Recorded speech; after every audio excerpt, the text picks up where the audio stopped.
नमस्कार दोस्तों, मैं राघव दीक्षित आपका अपने YouTube चैनल प्राचीन कवि पर बहुत बहुत स्वागत करता हूं।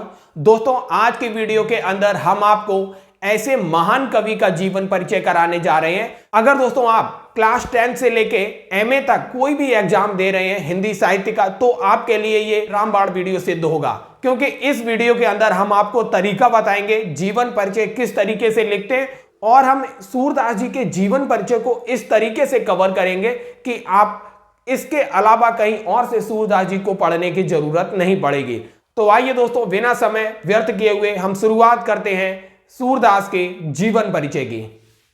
दोस्तों, जैसा कि आप देख रहे हैं जीवन परिचय, आज हमारा जीवन परिचय है सूरदास जी का जीवन परिचय। सबसे पहले दोस्तों, आपको जीवन परिचय हिंदी साहित्य में जीवन परिचय लिखते समय याद रखना चाहिए जो बेसिक डिटेल है जीवन परिचय की। किसी भी साहित्यकार का आप यदि जीवन परिचय लिख रहे हैं तो इतनी बेसिक जानकारी आपको कॉलम बनाकर पहले दे देनी है।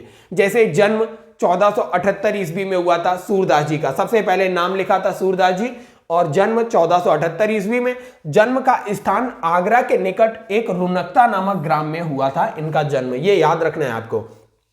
इनके पिता श्री पंडित रामदास जी थे और इनकी माता का नाम जमुना दास बाई था, और इनके गुरु आचार्य वल्लभाचार्य थे, और इनकी मृत्यु 1583 ईस्वी परसोली, ये मथुरा के निकट है, क्योंकि आपको पता है वल्लभाचार्य जी मथुरा के ही रहने वाले थे, और यहीं पर आकर सूरदास जी वल्लभाचार्य के शिष्य बने, और अंत में इन्होंने श्री कृष्ण के पदों को लिखा, और पदों को गाते ही गाते ये श्री कृष्ण के चरणों में विलीन हो गए। अब इनकी प्रमुख रचनाएं, जितनी प्रमुख रचनाएं हैं आपको वो आप शुरुआत के कॉलम बनाकर दे देनी है। जैसे ये देखिए, सूर सागर, सूर सारावली, साहित्यिक लहरी, कृष्ण की बाल लीलाओं का काफी अच्छे से इन्होंने वर्णन किया है। हम आपको इसमें पद भी दिखाएंगे कि आपने जो पद सुने होंगे, मैया मैं नहीं माखन खायो, वो सारे के सारे पद इन्हीं के द्वारा लिखे गए हैं। कृष्ण जी की लीलाओं का चित्रण भी सूरदास जी ने बड़े रोचक ढंग से किया है।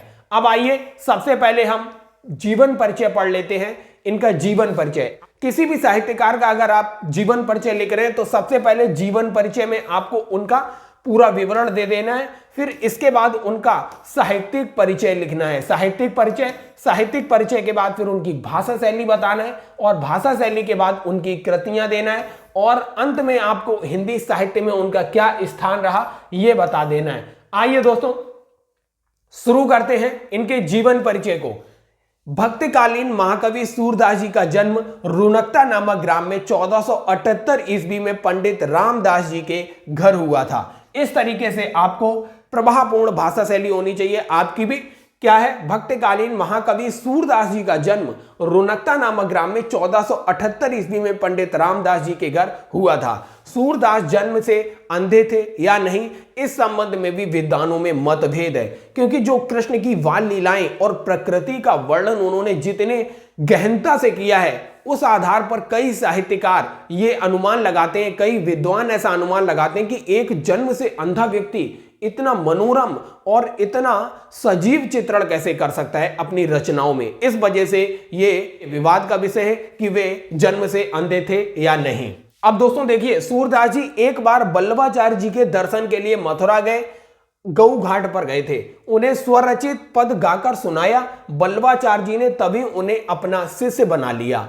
पहले सूरदास जी दीनता के पद गाया करते थे, जो दीन भाव वाले पद होते थे वो गाते थे, लेकिन वल्लभाचार्य से मिलने के बाद उन्होंने क्या किया, कृष्ण लीला का गान करना प्रारंभ कर दिया। सूरदास जी की मृत्यु 1583 ईस्वी में गोवर्धन के पास पारसौली नामक ग्राम में हुई थी, आपको पता है मथुरा में।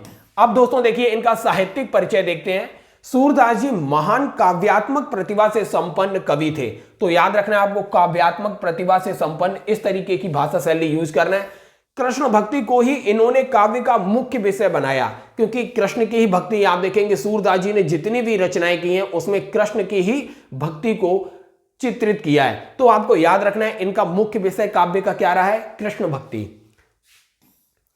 इन्होंने श्री कृष्ण के सगुण रूप के प्रति भाव की भक्ति का निरूपण किया है। सगुण रूप का मतलब हो गया दोस्तों, इन्होंने कृष्ण की बाल लीलाओं का, उनके शरीर का, उनकी भाव भंगिमाओं का बड़ा सुंदर चित्रण किया है, उनकी बाल लीलाओं का बड़ा सुंदर चित्रण किया है, इसलिए इनको सगुण भक्ति धारा का कवि माना जाता है।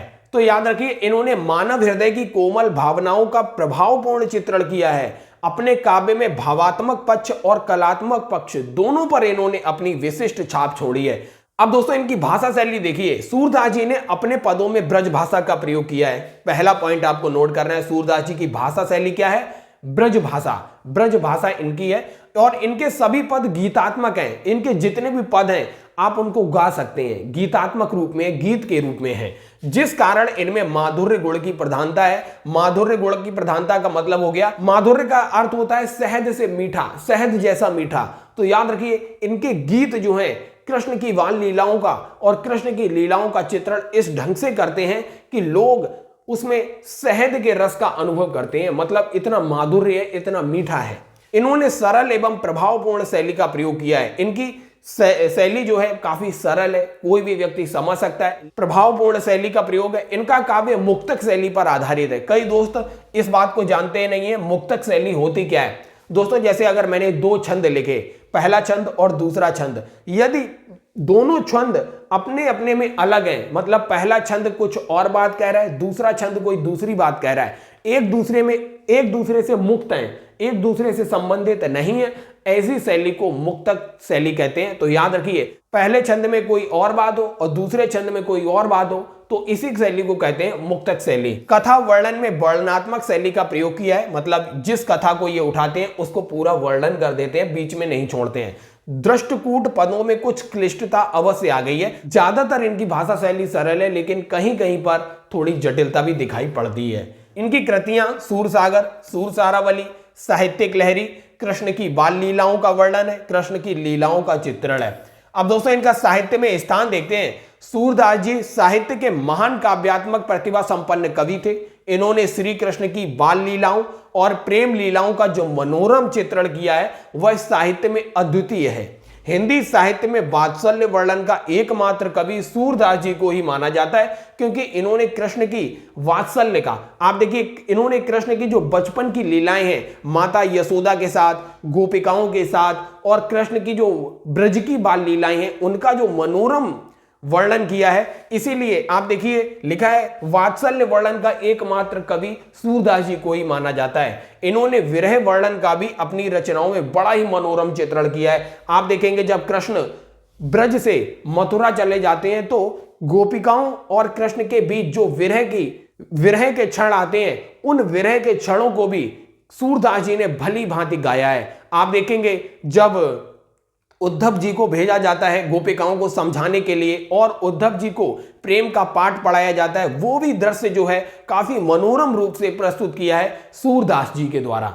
अब दोस्तों देखते हैं, अब दोस्तों देखिए ये पद आपने कई बार सुना होगा, मैया मैं नहीं माखन खायो, ख्याल पर ये सखा सबे मिल मेरे मुख लपटायो, देख तुही सी कै पर भाजन ऊंचे धरि लटकायो, हौजू कहत नाने कर अपने मैं कसी कर पायो, मुख ददी पोंछ बुद्धि एक कीनी दोना पीठ दुरायो, डारी साट मुसुकाई जसोदा श्यामई कंठ लगायो, बाल विनोद मोद मन मोह्यो भक्ति प्रताप दिखायो, सूरदास जसुमत को यह सुख शिव बिरंच नहीं पायो, मैया मैं नहीं माखन खायो। तो दोस्तों आपने देखा सूरदास जी के जीवन परिचय को हमने काफी अच्छे ढंग से पढ़ा है और समझा है। तो दोस्तों यदि आपको ये जीवन परिचय की श्रृंखला अच्छी लग रही है तो प्राचीन कवि चैनल को सब्सक्राइब भी कीजिए और इस वीडियो श्रृंखला को ज्यादा से ज्यादा अपने हिंदी साहित्य के दोस्तों तक पहुंचाइए। दोस्तों प्राचीन कवि चैनल को देखने के लिए आप सबका बहुत बहुत धन्यवाद।